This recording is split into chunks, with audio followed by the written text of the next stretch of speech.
welcome back to my channel. Welcome to this week's charity shop haul video. As you know, a little bit of a buying ban.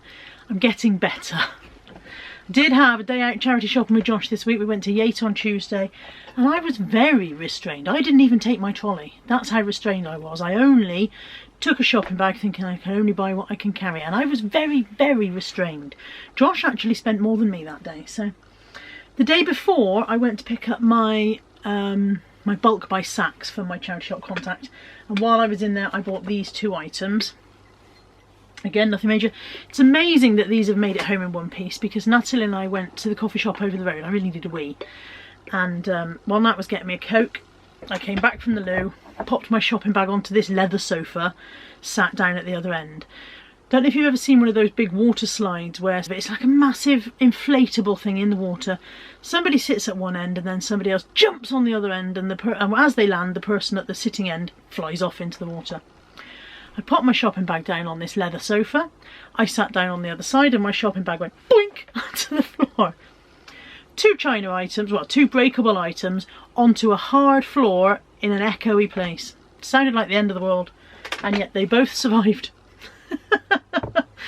Not sure I did. I was hysterical with laughter. Natalie was like, "What happened?" I was like, "The world ended."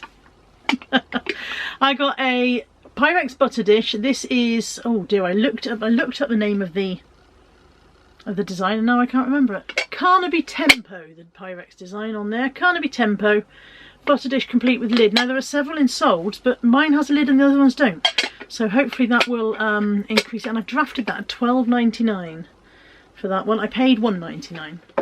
And then the other item from that shop was this Alex Clark Queen's mug. This design is called Mellow Yellows Love Birds, apparently. Again, nothing major. I think I've drafted this one at $8.99. I paid £1. Then on Tuesday, as I said, that was Monday. Josh and I went shopping on Tuesday, and on Tuesday I did get this comforter in the Break charity shop in Winterbourne. It's just M&Co. Interestingly, it proved a point between Josh and I that we had been discussing earlier, which is that when two people search on eBay at the same time for the same thing using exactly the same words, you get completely different results. So Josh and I were talking about the fact that there definitely seems to be fluctuations in whether your shop is visible or not, whether people are seeing your listings. And this was a good test of that, because Josh searched it in the shop and he said it's just not there. There's not a single one. I searched using the exact same search terms and found several. £1.50 for this, and I expect to get 10 to 12 in my usual price pointing sweet spot. I wish it was 20 to 30, but there it is. This is in the Bernardo's at just by Parkway Station, actually. It's just a fabric remnant, but it was £2 and there is enough there to make quite a nice bag. So I am hoping to make a few bags and perhaps put them on my website or Etsy if I ever get around to working out how to use Etsy, maybe.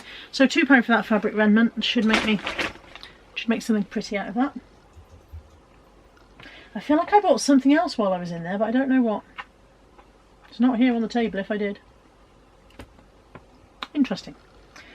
In Yate, definitely in Yate, I got this Terry Pratchett Where's My Cow book. If you are a Pratchett fan, then you will not need this explaining. If you don't read Pratchett, then you should. Essentially, one of the main characters in the Discworld series reads a book to his son called Where's My Cow, and eventually Pratchett wrote that book too and released it. Feel free to skip this bit if you want to. Every day, Commander Sam Vines of the City Watch would be home at 6 o'clock sharp to read to young Sam, who was 1 year old. 6 o'clock, no matter what, or who, or why, because some things are important. The book was called Where's My Cow?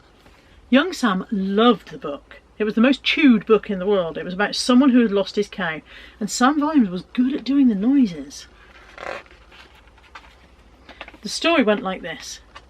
Where's my cow? Is that my cow? It goes baa. It is a sheep. That's not my cow. Sam Vines was good at being a sheep. It went on. Where's my cow? Is that my cow? It goes neigh. It is a horse. That's not my cow. He was pretty good at horse too. Then it went on, where's my cow? Is that my cow? It goes oink oink. It is a pig. That's not my cow. He enjoyed making the pig noise best of all. And it went on, where's my cow? Is that my cow? It goes cluck. It is a chicken. That's not my cow. Sam Vines could do the chicken noise, but he said to himself, you'd have to be really silly to mix up a chicken and a cow. The next page went, where's my cow? Is that my cow? It goes, "Hurr."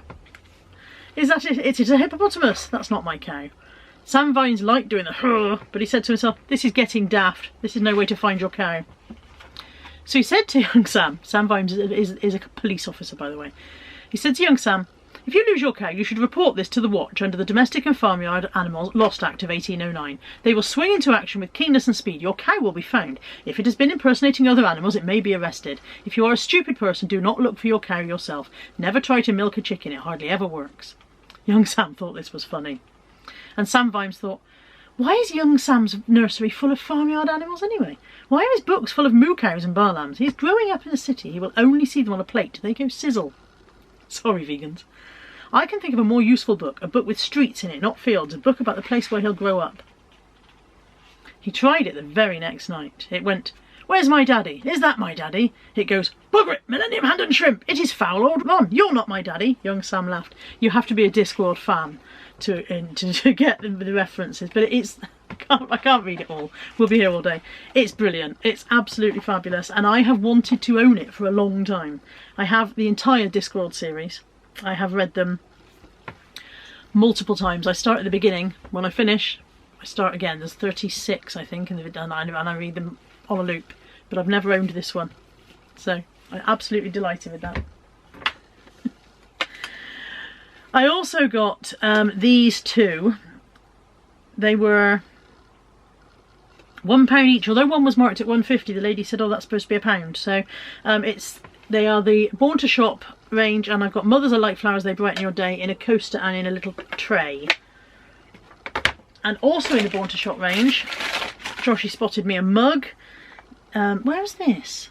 Oh, this was in the Revive charity shop on Filton Avenue, which Josh had never been to before. When I stopped there, he was like, why are we stopping here? And I was like, charity shop. And he's like, didn't know it was there. This one is If the Shoe Fits, Buy It in Every Colour. 60p. I mean, their prices are fantastic in there. I've gone all over the town with me shopping. I haven't done it in order at all. Also in that charity shop, I got this pair of Nike trainers. They are, what are they called? Natalie will know. With the air bubble in the sole. Natalie will know. Anyway, ladies pink and black, size 5, £4.50 in really good condition. So pleased with those. And they are, you can tell they're genuine as well. You can feel the difference with fakes. I can't really explain it. There's plenty of people out there explaining how to spot fake trainers. They do it much better than I do, but you can definitely feel the difference. Pickup of the day were 4, not 1, but 4 Darla horses for a £5. Beautiful. I mean, I don't think they're beautiful. I think they're ugly as sin, but a beautiful pickup. Absolutely delighted with those. I will sell them individually, and I expect to turn that £5 into about 80 quid, maybe more. So always worth looking out for the Swedish Darla horses if you see them anywhere. Josh also spotted me a set of stacking mugs. He knows I love a stacking mug set. These were £5 and they will go... I will list them at £24.99 with best off and probably accept offers of 20 on those. For myself in, I don't even know which charity shop, might have been St Peter's Hospice, I got a book called Finding Colin Firth just because it looked good. It says, at home in Boothbay Harbour, Maine, Veronica Russo loves to lose herself in Colin Firth movies and to bake pies filled with good thoughts, pies that can bring people happiness, hope and even love. But she's not so in touch with her own feelings and has deeply buried memories of one heartbreaking summer when she was just 16. And on and on. Anyway, it looked interesting.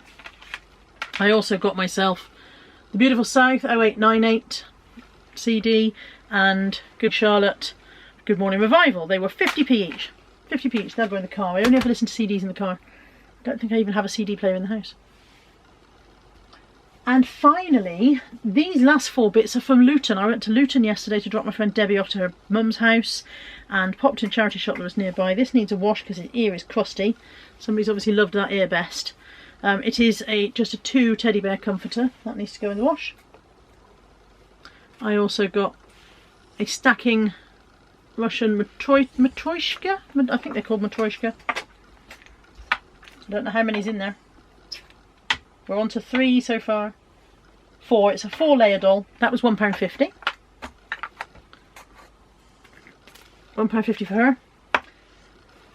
All of the clothing in there was really quite highly priced. It was a little age concern, and it was on its own in one of those little sort of 60s shopping precincts and tucked away up a corner, so I was expecting low prices and I was wrong. But they had missed one item, which is monkey dress. It's a one shoulder dress. It's absolutely shocking, mind. I think it's a shocker, but somebody will love it. And that was a £5. And then the last item, I'm not really buying jigsaws at the moment because Mum's got enough to get her through forever, and I've got a backlog that I need to clear. I've reduced all my prices, but this was one of the big piece ones, and I did really well when I bought some of these before, because I think some older people need the larger pieces when your eyes start to go, or perhaps your dexterity is not so great. So this is Oak Tree Farm in the big 500 House of Puzzles range, and that was only £1. That's it.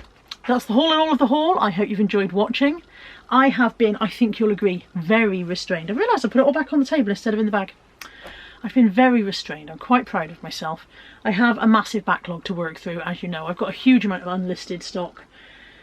I think I've gone into overdrive buying mode because of being able to. I think I said this in a video a few weeks ago, you know, because of lockdown and when the car boots were off and you weren't able to buy for so long.